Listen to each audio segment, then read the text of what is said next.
X18363 here, and this is part 10 of my Dark Messiah Might and Magic playthrough. Hard difficulty with narration, chapter 5, Temple of the Spider, video 3 out of 6 for this level. So this is the spider pit, and it is a total pain in the balls. And honestly, the best way to get through this is just to try and run through it, or powerhouse through it as fast as you can. I'll explain exactly why just in a wee minute. Well, kind of as we're going.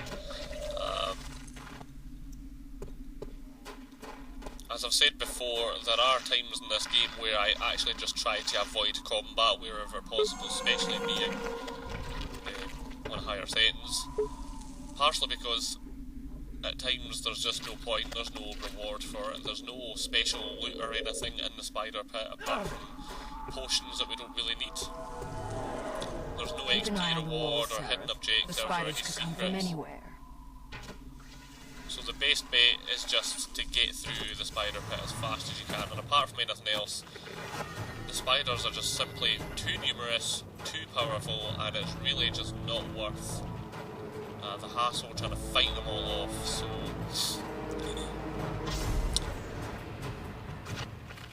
I was trying to fire off the charm spell there, it didn't quite work out, as I kind of missed.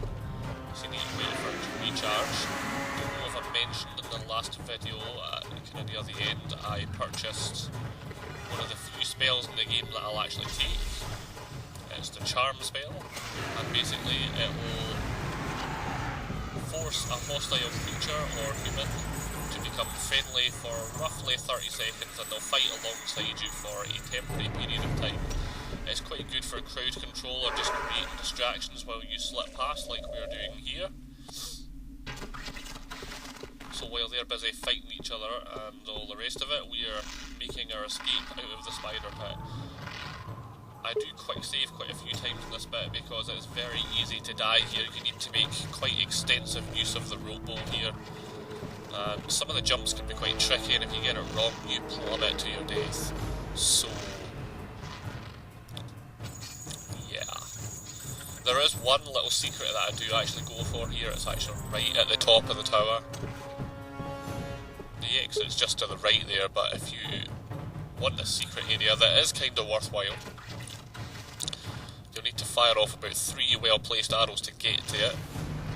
So you come up to this little ledge here, you need to fire 2 more ropes. Now it's important that the first one is as close to the edge of that little wooden pillar as possible. The second one doesn't matter quite so much. And at the top you are rewarded with an endless quiver, which I think you'll agree is rather smashing.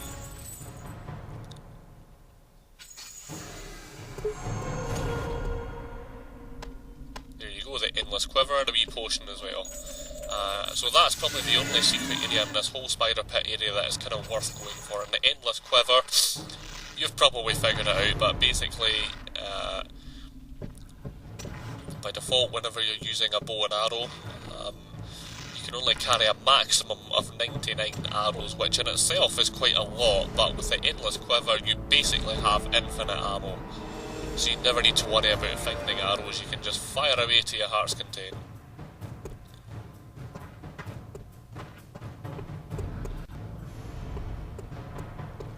Sarah, there's something I haven't. I can't talk right now. Someone might be listening. You need the skull for a different reason than you think. Forget Xana. When it's safe, I'll tell you everything. So yeah, like I say, the main reason for just powerhousing through that spider section there is just because, like I say, frankly they're just too powerful and too numerous to fight. And the reward, it really just isn't worthwhile. I mean, there is actually a few little offshoot paths that you can take, and you'll find some antidotes, including a key to a chest, which we've actually already went past in the previous video. We went by a chest that I never bothered with. Shortly before the Palkai fight, there's a chest that's locked, you need a key to open it, unless you have the burglar skill. That comes under somewhere in your miscellaneous tab for 8 skill points, but I generally don't go with it. That gives you the ability to pick locks. There are a few locked doors and locked chests in the game. Not all of them have keys, so you can use the burglar skill to pry open these chests and stuff, but you don't get access to any unique loot or anything for doing it. You just give yourself access to a few extra potions at best. So yeah, I mean, there is a key that you can get for the chest, and all that's in it is just more antidotes. And if you try and fight all the spiders, you'll probably end up using as many antidotes as you're actually finding, so it's very pointless, and they're also really difficult to kill. But Pluck is an orc. We can eat an orc. They eat them, so me eat orc. Them stupid, ugly, and me. But them now I'm turning on a spit. Orc eat goblin, goblin eat orc. Me already tasted orc. Not so bad. One day, Greek give me both livers. He said it brings power and strength. Do you remember not? It's not a pair of livers, I think. What? You mean it's not a pair of livers? Orc only have one liver. I think you eat pair of something else. Kind of vain attempt at some humour there. So we kind of have a similar problem with the undead zombie type creatures that we'll encounter chapter 6 onwards. Similar problem, they have a huge health bar, they deal tremendous damage, and they are always numerous. They're always in numbers. That's one thing that about Dark Messiah. They have absolutely no problems throwing multiple enemies at you at the same time. I mean, for some sections we're probably talking close to a dozen zombies on screen at the same time. You try and fight all of them, given the fact that they can all kill you in 1 or 2 hits, and they are all in turn very difficult to kill. We have a similar problem with the ghouls that we'll fight a wee bit later on as well. They are also extremely difficult to kill and can kill you very fast. So basically, a lot of the enemies unfortunately are just more powerful than us. And we are always drastically outnumbered, so that's why I find it easier to just resort to stealthing like we're doing here, and wherever possible just simply avoiding the fight by skirting through it or powerhousing through it, which I suppose to an extent is sort of realistic, because Sareth, though he is a skilled person, skilled assassin or warrior or whatever you go with, he is only one man, so I suppose it kind of makes sense that you would try and avoid combat wherever possible against an overpowered enemy.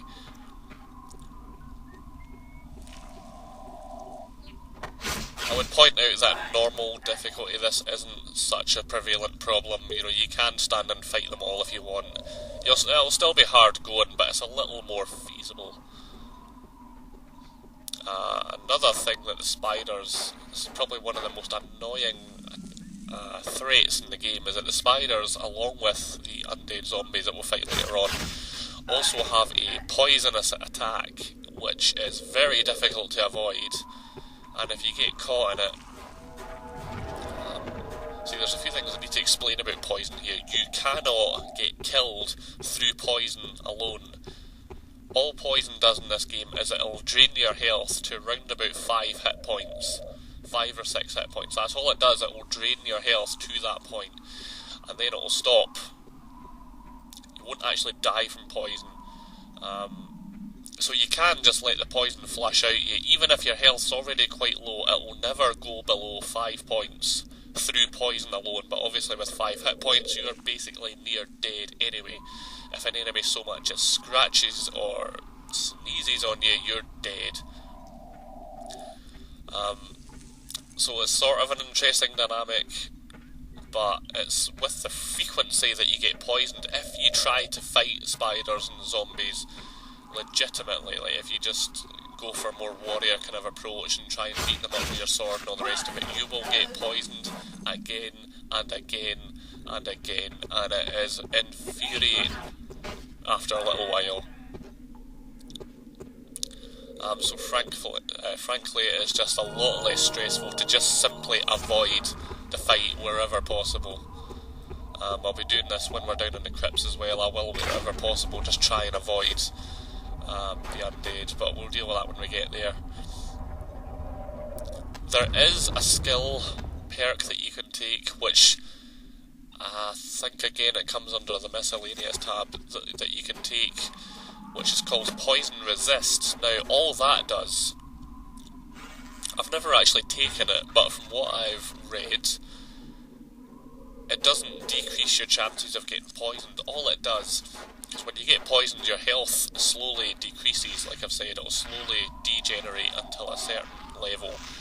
All Poison Resist does is it slows down the rate that your health decreases. That's all it does, and it costs a whopping 8 points to buy that skill, which is frankly points that would be better spent elsewhere. So you're better to just either make sure you've got plenty of antidotes so you can cure the poison, or just try and avoid fighting poisonous creatures as much as possible. If you do decide... Look around first. Think about what you're doing. If you do decide that you want to fight the spiders, then your best bet is fire-based attacks. Spiders are quite weak to fire. With that staff that we just picked up there, that's the staff of firelord.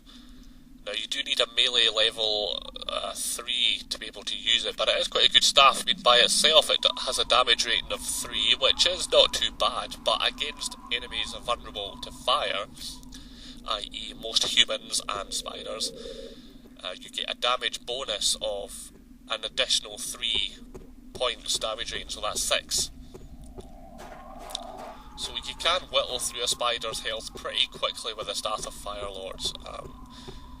That's an individual spider though. You try using that staff against 6, 7, maybe even 10 spiders, it's a different story. So fire trap spells and fireballs are also pretty good. But otherwise I prefer to just simply avoid them. So I know we're kind of quickly changing the subject here, but this is kind of a boss fight, if you like, against the Cyclops, and the method that I do here is simply the quickest method to do it. This is the easiest way, and if you get it right, you can end this fight in about 20 seconds. Yeah, you can actually light your arrows with fire if you want. I actually miss. His only weak spot is the eye. I do actually miss, but it doesn't really matter. It's kind of more just a distraction kind of thing. And we'll just watch, then I'll explain it.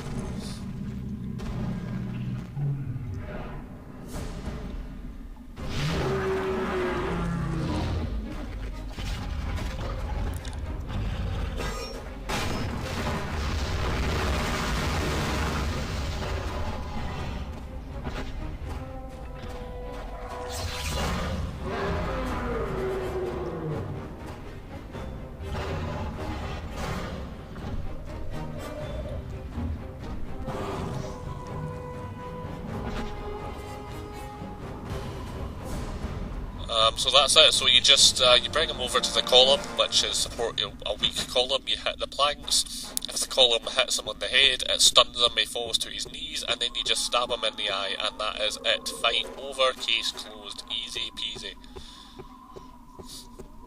If that method fails because you get the timing right or timing wrong, or you just want to do it the hard way, then his only weak spot is the eye. So you need to try and either fire arrows or fireballs.